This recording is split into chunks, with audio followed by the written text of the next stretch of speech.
Deep within the endless dunes of the Arabian Desert lies a legend that has captivated explorers, historians, and dreamers for centuries, the story of Iram of the Pillars.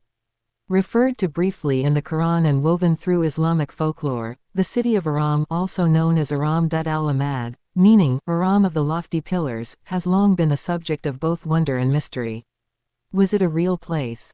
A metaphor? Or something else entirely, an ancient civilization swallowed by time and sand?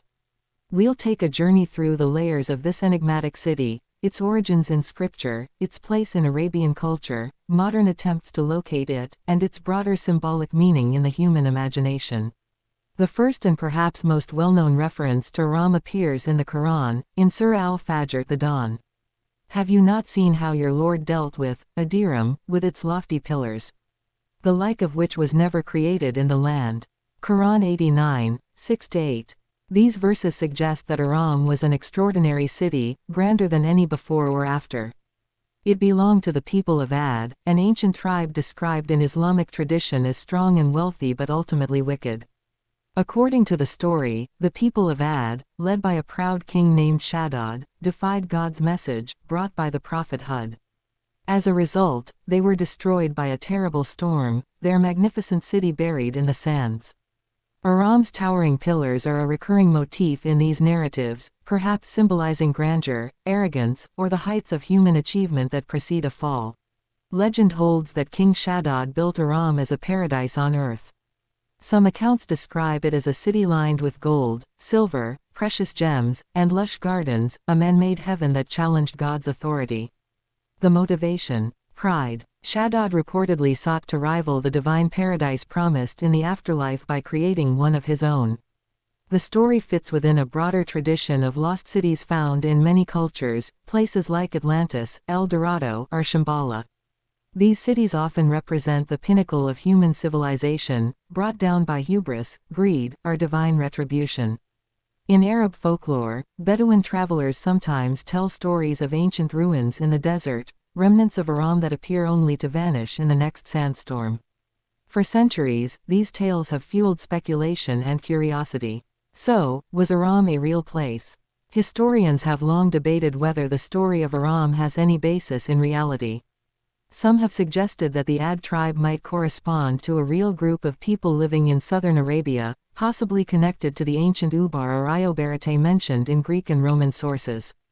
In the 1990s, a team led by Nicholas Clapp, an amateur archaeologist and filmmaker, claimed to have discovered a site in Oman that could be the legendary Ubar, perhaps the historical inspiration for Iram. Using NASA satellite imagery, they traced ancient caravan routes to a collapsed limestone cave at Shizr, suggesting it was once a bustling trading center. Although later scholars debated the significance of the find, it reignited global interest in the Iram legend. Whether or not this site was truly Iram, it opened new possibilities. Could there be other lost cities buried beneath the Rub al-Khali, the empty quarter, one of the largest and harshest sand deserts on Earth? The story of Iram is not just about ancient ruins, it is deeply moral and symbolic. In Islamic tradition, the fall of Iram serves as a cautionary tale about the dangers of arrogance, materialism, and defiance of divine guidance.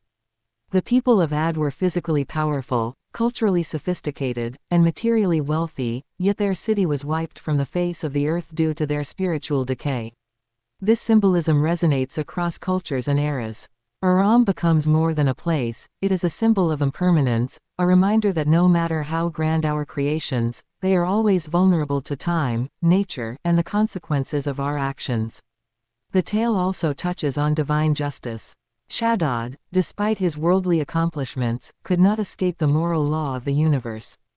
The destruction of Iram echoes similar motifs found in the stories of Pharaoh, Babylon, and even modern parables of fallen empires. Iram's mystique has also inspired modern literature and art. The American writer H.P. Lovecraft, for example, referenced Iram in his short story, The Nameless City, blending Arabic legend with cosmic horror. In this version, Iram becomes a haunted, ancient ruin, a gateway to something older and more terrifying than history. In modern Middle Eastern literature, Iram is sometimes evoked as a metaphor for lost heritage, cultural memory, or forgotten greatness. Tourism, documentaries, and even video games have also explored the legend, introducing new generations to the tale of the city with pillars like no other. Iram, whether real or myth, exists in the imagination as a mirage of perfection and warning.